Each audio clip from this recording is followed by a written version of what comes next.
Hello to all my friends and family, and welcome to my Orthodox Odyssey. It's a little bit different to my 5 a.m. club.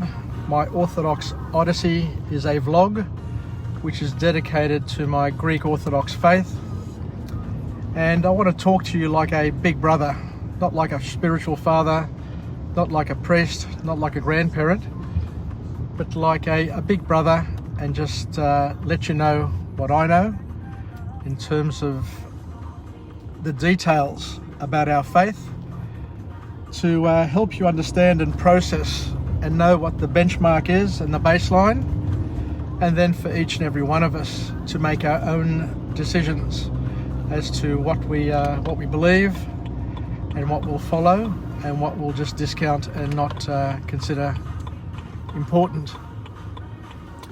So just so you're aware, today is a very special day within the Greek Orthodox calendar. We are in Apokrias, which is the period which precedes Lent.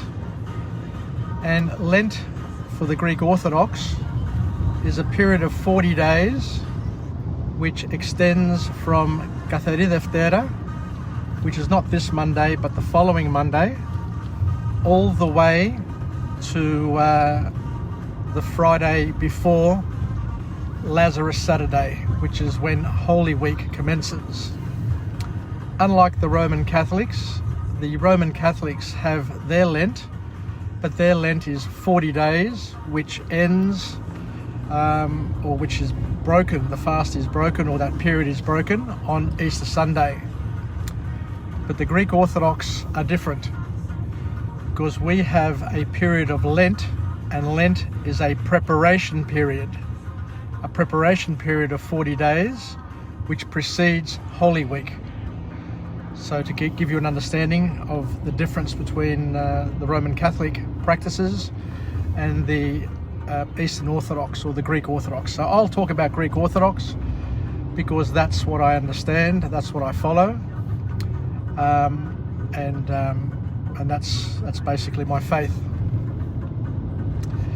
So what I absolutely love about my Greek Orthodox faith is that it has a period of staging, and it prepares us for what's coming ahead of us.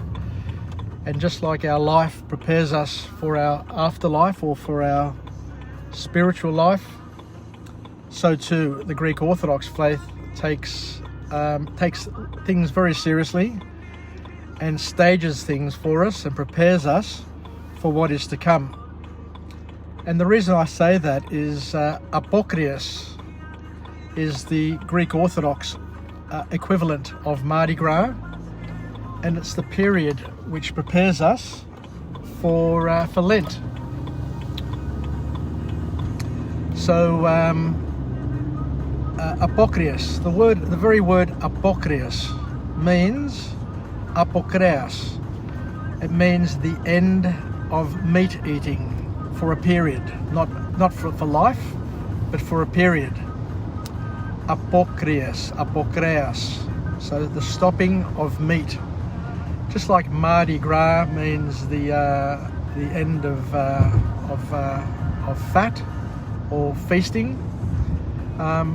The Apokrias period of 3 weeks is 3 weeks where we party, we enjoy ourselves in preparation for the strict fasting, or the strict fasting that used to happen. It doesn't happen all that often anymore.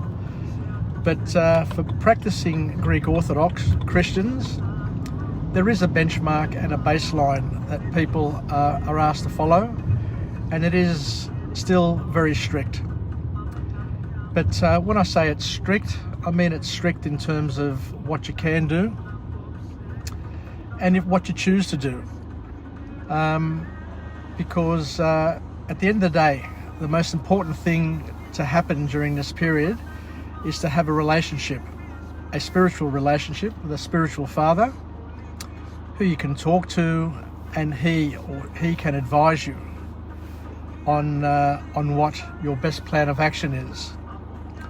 So the spiritual father can modify, can fine-tune, can change the fasting elements for each of his flock.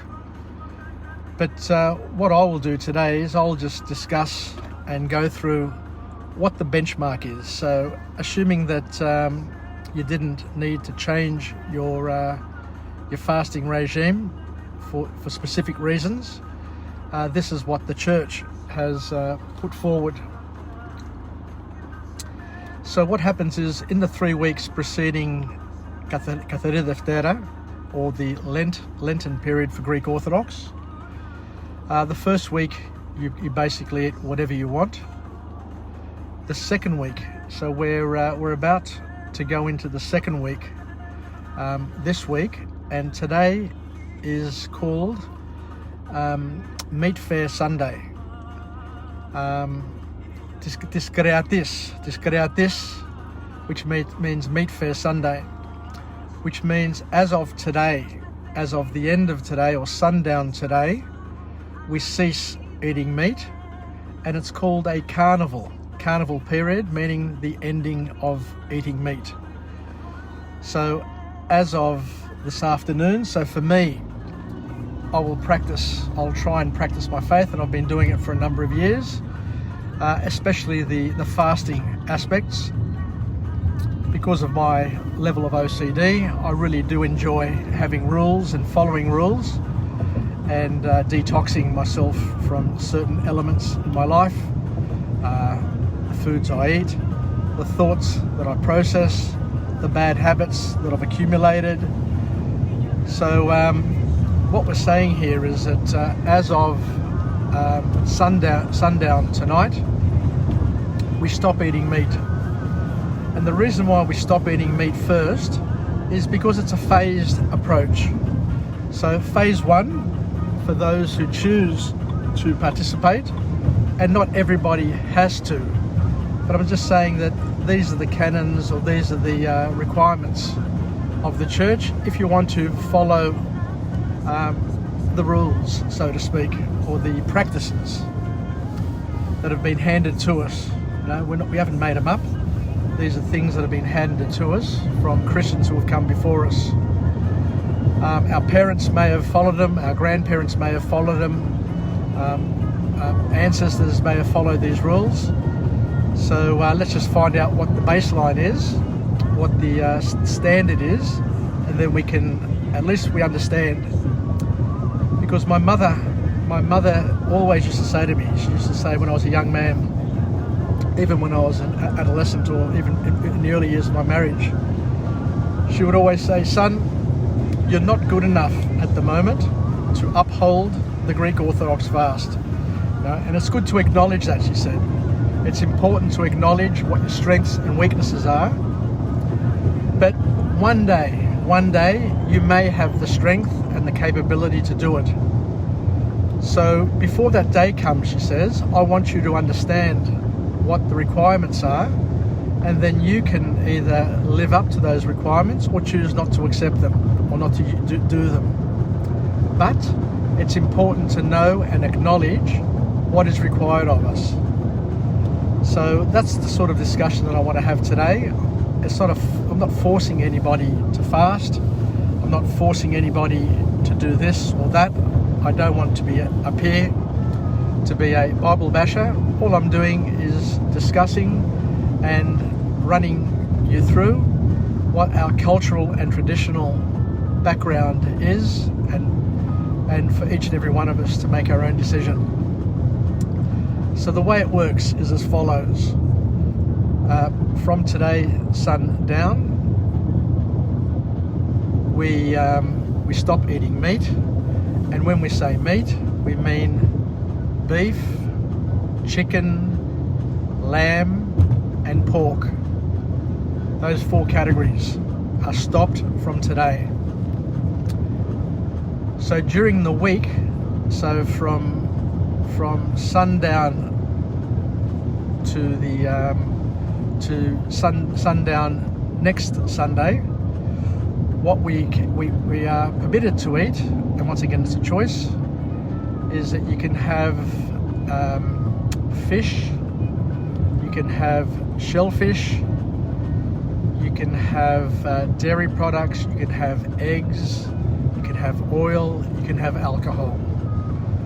So what we're doing is we're purging our system of beef, meat, pork, lamb. So meat, anything that has blood in it, red blood, with the exception of fish. So what that does is that's going to stage it. That's going to allow our digestive system and our body to slowly get used to fasting. Because if you do it all at once, then it'll be a shock to your system. So this system is called Meat Fair Sunday, and next Sunday is called Cheese Fair Sunday, which means that we stop eating dairy products, eggs, fish, shellfish, and all the other things. Next Sunday is also a very, very big day, because after sundown, which is the beginning of the liturgical week, it's Catharina Deftera happens after sundown. A lot of people don't understand this, but in terms of the Old Testament, when God created creation, before light was darkness, and hence darkness is the beginning of the day, and then light comes when God created light. So that's why after sundown is the beginning of the church day. So as of next Sunday, we cease eating dairy products, eggs, fish, shellfish, and what we do is from Monday we basically begin the strict Lenten fast, which is is eating modestly. And during the week, let me just break it up for those who want to follow the strict fast I'm talking about. All right, and your spiritual father will tell you what you can change if you want to change. A lot of people can't handle not having oil. A lot of people can't handle not having dairy. And depending on your health, depending on your capacity, you may be able to handle it, or you may not be able to handle it. But what generally happens for the 40 days to the beginning of Holy Week is that we stop eating fish. Of course, we don't have any meat, so pork, lamb, beef, and pork, lamb, beef, and chicken. So we don't have that as well. You don't have dairy, you don't have cheese, you don't have eggs. So what you basically do during the week is you eat very, very modestly. And the ultimate ideal, and it's very, very vegan. The ultimate ideal is to go with unprocessed foods. With unprocessed foods like having nuts, having fruit, having vegetables. Some people have olives, but of course olives have oil, but it all depends. And we have that during the week, and bread, of course, and bread. But when the weekend comes, you're allowed, under a strict dietary regime, to include oil and wine. So Saturday, Sunday are the days where you can introduce into that strict regime that you have luxuries like olive oil and wine. The other thing that people eat during the week are things like lentils, chickpeas, fasolada, but ideally these are made without the incorporation of olive oil, but you can have the olive oil on the weekend with the wine. The other thing you can introduce on the weekend is you can introduce shellfish like calamari, prawns, and things like that. And the reasoning behind that is that while fish has blood, red blood, even though it's cold-blooded, shellfish don't have blood. So that's the reasoning behind the introduction of shellfish on the weekend. Some Christians go with shellfish during the week, and they include oil during the week. It all depends. It all depends on what you come up with your spiritual father. But if, as I said before, if you want to understand what the benchmark is and what the ideal following, which is also great for your health, because let me tell you, when you cease meat tonight, it'll be 55 days before you have meat again. And from next week, once we cease fish, seafood, fish, dairy, eggs, butter, and all of those things, it'll be 48 or 49 days where you flush your system, where you detox from all the dairies and the fats. So you're going back down to not only eating very, very clean food, and as we said, the ideal is to have it unprocessed, but you're also eating modestly, maybe one or two very, very small meals a day. Something to consider. So at the end of the fasting regime, the period of 40 days or 55 days without meat, I will lose 5 or 6 kilos easily and feel absolutely fantastic. It takes a few days to get used to it. And what I try and do, and what I try and stick to, is only drinking water. No soft drinks, no soy milk, swap outs, no soy cheeses, none of that sort of thing, because if you're just substituting dairy product with a dairy substitute, then the only person you're kidding is yourself. The whole objective of fasting is to suffer, to learn to suffer for a purpose, and during that suffrage, we spend time praying, we spend time reading scriptures, we try and manage and monitor our thoughts, and we decrease wherever possible as much of the distractions in our life, so we can be noetic and neptic in terms of just focusing on our spiritual life for a period of Lent and Holy Week. Anyway, I think I'll leave it there for now, but at the end of the day, fasting from food is just one element of our Christian life.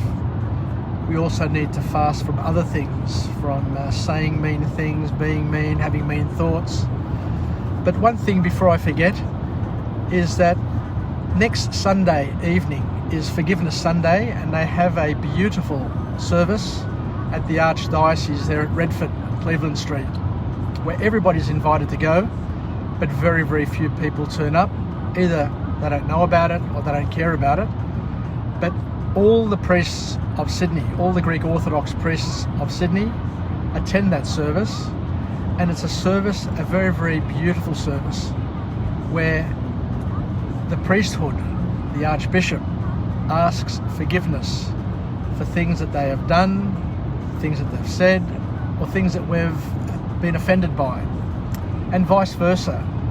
We are also called to ask forgiveness of each and every one of the priests. So you'll go to the front of the church and you'll ask forgiveness from each of the priests. They'll ask forgiveness of you, you ask forgiveness of them, and it's a very cathartic, a very cleansing opportunity. Something that I thoroughly recommend to all Christians, all Greek Orthodox Christians of all ages.